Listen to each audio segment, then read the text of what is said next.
Você sabia que existem alimentos que não apenas prejudicam seu corpo, mas também abrem portas espirituais para que o inimigo tome controle da sua vida? A Bíblia nos adverte claramente: todas as coisas me são lícitas, mas nem todas convêm. Todas as coisas me são lícitas, mas não me deixarei dominar por nenhuma. Coríntios 6:12. Este versículo não fala apenas de ações, mas de hábitos que, sem percebermos, nos escravizam. Hoje vamos mergulhar em um tema raramente abordado: como certos alimentos podem se tornar instrumentos de Satanás para nos enfraquecer espiritualmente. Vamos mostrar como identificar esses alimentos, entender seu impacto oculto e tomar decisões que honrem seu corpo como templo do Espírito Santo. É hora de despertar, de olhar além do sabor e descobrir o que está por trás do que você consome todos os dias. Você está pronto para entender o que Deus reservou para você? Desde o início dos tempos, o inimigo tem usado os mesmos métodos para desviar o povo de Deus: sedução, dúvida e desejo.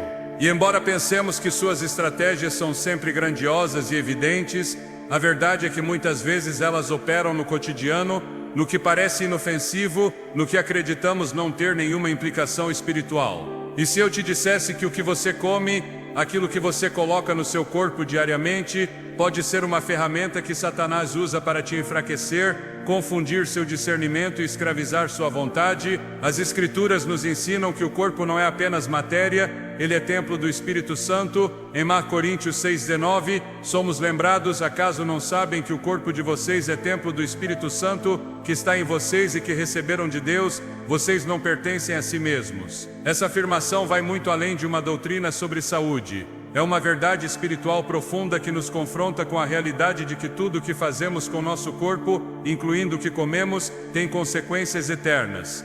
O problema não é simplesmente o alimento, mas o vínculo invisível que pode ser criado entre uma necessidade física e uma opressão espiritual. Ao longo da Bíblia, vemos como o inimigo manipula o material para alcançar efeitos espirituais. Foi com um fruto que ele seduziu Eva. Não foi uma espada, não foi uma ameaça direta, foi algo aparentemente natural, desejável aos olhos e bom para comer. Gênesis 3:6 diz: quando a mulher viu que a árvore era boa para se comer, agradável aos olhos e desejável para dar entendimento, tomou do seu fruto e comeu. Desde aquele momento, a humanidade aprendeu que o alimento não é apenas sustento.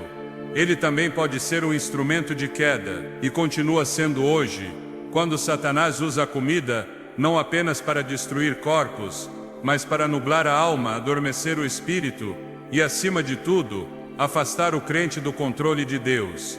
Quando analisamos o que acontece no mundo moderno, é evidente que vivemos sob um bombardeio constante de mensagens que exaltam o prazer imediato.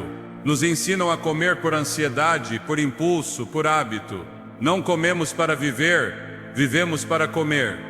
E no meio desse desordem, se esconde uma armadilha espiritual sutil, mas perigosa.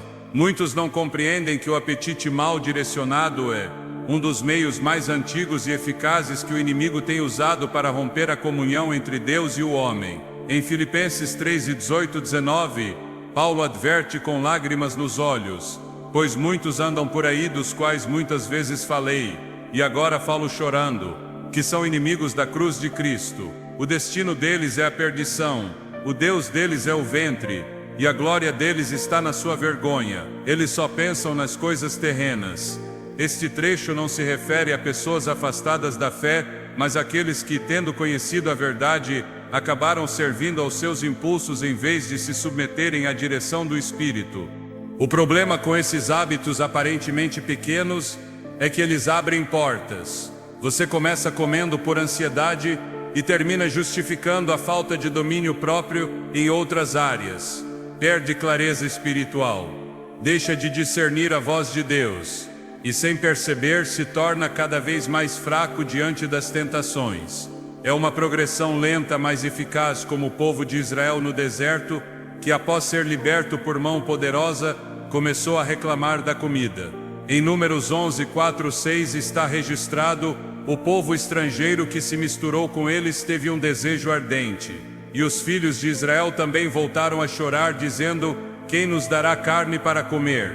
Lembramo-nos dos peixes que comíamos de graça no Egito, dos pepinos, dos melões, dos alhos porós, das cebolas e dos alhos. Agora nossa alma está seca, pois nada vemos senão este maná. O impressionante desse trecho é que o povo desprezou o alimento divino porque seu paladar havia sido formado na escravidão. Seu apetite não havia sido redimido, e por isso desejavam voltar ao Egito. Não foi a fome física que os prendeu, foi o desejo mal direcionado. Eles queriam o que conheciam, embora esse conhecimento viesse do lugar de sua opressão. Hoje acontece o mesmo. Há cristãos que foram libertos pelo sangue de Cristo, mas continuam presos a costumes alimentares que não apenas prejudicam sua saúde, mas os mantêm escravos no espírito. Não conseguem jejuar porque seu corpo foi treinado para exigir satisfação imediata. Não conseguem ouvir a Deus com clareza porque a névoa mental causada por seus hábitos obscureceu sua percepção. Não conseguem dizer não porque perderam o controle sobre seu próprio corpo. E isso, espiritualmente falando, é uma forma de escravidão. Romanos 6,16 deixa claro: não sabem que, quando se entregam a alguém para obedecê-lo como escravos, são escravos daquele a quem obedecem, seja do pecado para a morte, seja da obediência para a justiça.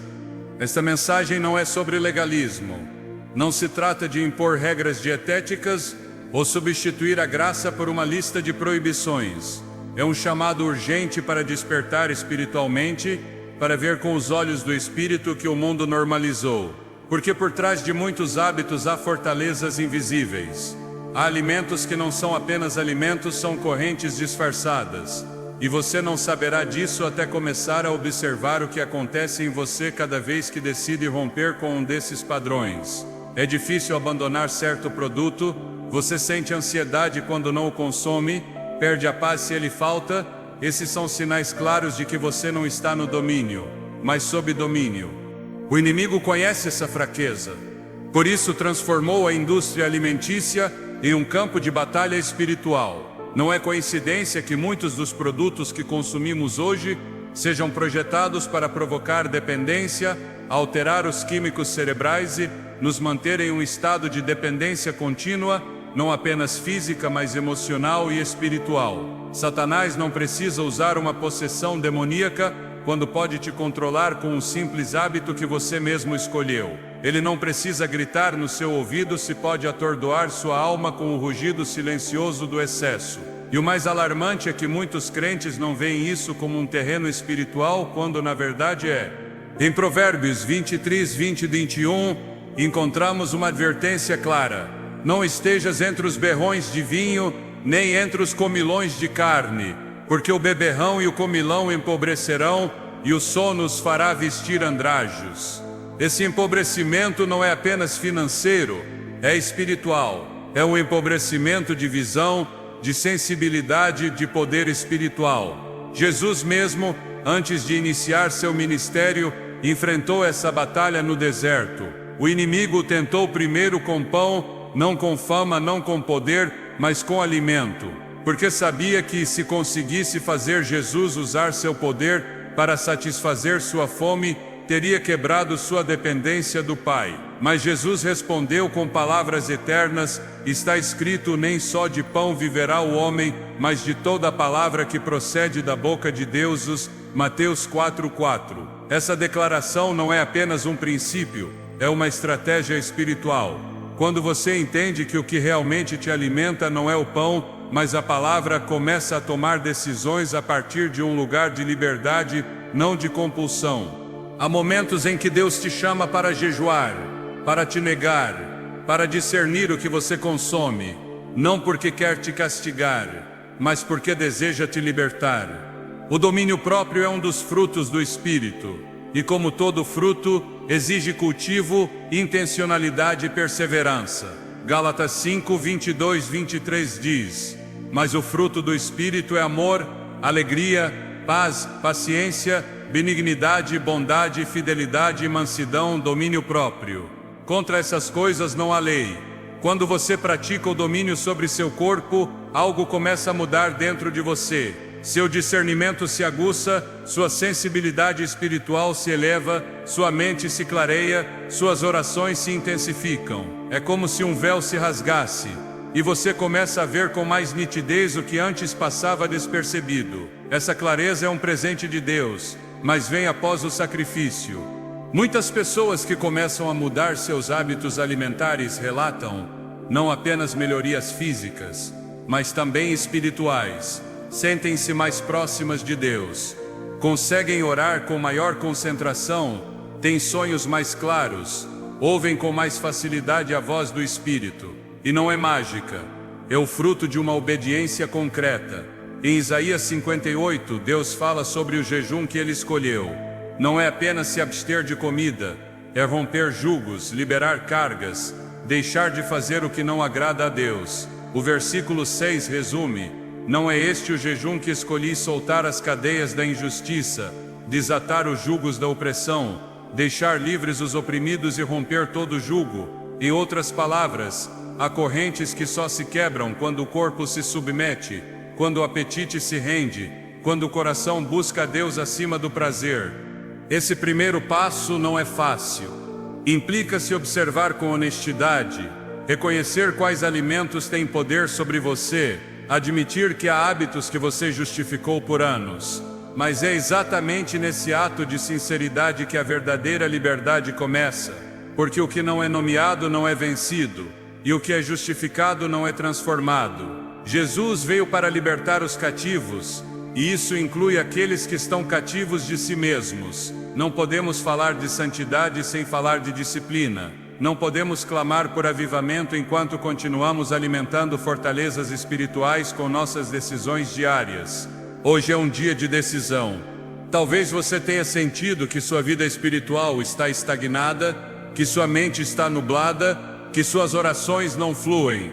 Talvez a resposta não esteja em fazer mais, mas em soltar o que te prende. Pode ser que a liberdade que você busca não esteja em adicionar mais coisas, mas em parar de consumir o que o inimigo tem usado para te deter. Isso não é sobre medo, é sobre revelação. Porque quando você vê a verdade, pode agir em fé. Jesus disse em João 8,32: e conhecerão a verdade, e a verdade os libertará. Essa verdade começa com o que você tem na mão, com o que decide todos os dias, com o que entra pela sua boca e acaba afetando seu espírito. Você não está sozinho nessa luta. Deus te deu seu Espírito para te guiar. Ele te deu sua palavra para iluminar seu caminho, e te deu a capacidade de decidir, de se render, de começar de novo. O que você come pode ser uma oferta ou uma corrente. Você escolhe, mas lembre-se, quando seu corpo se alinha com a vontade de Deus, sua alma floresce e seu espírito se eleva. E é aí, nessa harmonia santa, que a verdadeira transformação começa. Você está disposto a olhar além do prato e discernir o que está por trás? Porque por trás do físico há uma guerra, e hoje você é chamado a vencê-la. Nem tudo que é doce vem de Deus. Às vezes, o que parece prazeroso e seguro é, na verdade, uma armadilha cuidadosamente projetada para enfraquecer sua vontade e submeter sua mente. O açúcar, em sua forma moderna, passou de ser um ingrediente a se tornar uma ferramenta de escravidão silenciosa. Está em todos os lugares, disfarçado em rótulos, camuflado em produtos do dia a dia, presente até onde menos esperamos. Não apenas modifica o corpo ou altera a mente e com ela sua capacidade de ouvir a voz de Deus com clareza. Em 2 Timóteo 1,7 a Escritura afirma: porque Deus não nos deu espírito de covardia, mas de poder, de amor e de domínio próprio. O domínio próprio não é um luxo, é uma marca do Espírito Santo. Mas esse fruto não pode florescer em um corpo governado por impulsos que surgem de uma adição cuidadosamente normalizada. A doçura da tentação não começou na indústria moderna. Desde tempos antigos, o homem busca satisfazer seus desejos através do que agrada ao paladar. Mas quando esse desejo se torna necessidade, já não há liberdade. E onde não há liberdade, há terreno fértil para o inimigo. Jesus ensinou que ninguém pode servir a 2 senhores.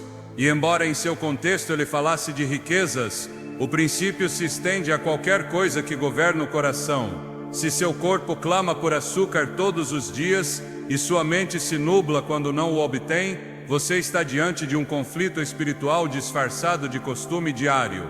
Você não pode declarar liberdade em Cristo enquanto está preso por correntes que você mesmo alimenta com cada decisão. O açúcar age no cérebro de maneira semelhante a certas drogas. Ele libera dopamina, te faz sentir prazer momentâneo e depois exige mais. Isso não é apenas uma reação química, é uma manipulação do sistema que Deus projetou para o equilíbrio. Quando o design divino é manipulado, o resultado é desordem. E onde há desordem, a presença de Deus não se manifesta em plenitude. 1 Coríntios 14:33 nos lembra, porque Deus não é Deus de confusão, mas de paz. Uma mente confusa, ansiosa, emocionalmente alterada pelo que consome, não pode caminhar nessa paz. E sem paz, perde-se a clareza para tomar decisões espirituais. O açúcar não entra apenas pela boca. Ele sobe a mente e bloqueia os canais de sensibilidade que o Espírito Santo usa para falar. A gula tem sido mencionada na palavra como uma forma de idolatria. O açúcar, embora pareça inocente, foi exaltado como um ídolo cultural. É celebrado, recompensado, consumido em excesso sem consciência. Mas por trás dessa cultura há uma estrutura espiritual que opera sob o princípio da prisão emocional. O inimigo não precisa te atacar com coisas óbvias quando pode te envolver com coisas aceitas. A doçura do açúcar encobre seu verdadeiro propósito: desviar o coração do homem para o prazer imediato e afastá-lo do autocontrole que é essencial para viver segundo o Espírito. Romanos 8:13 diz: pois se vocês viverem segundo a carne, morrerão. Mas se pelo Espírito fizerem morrer as obras da carne, viverão.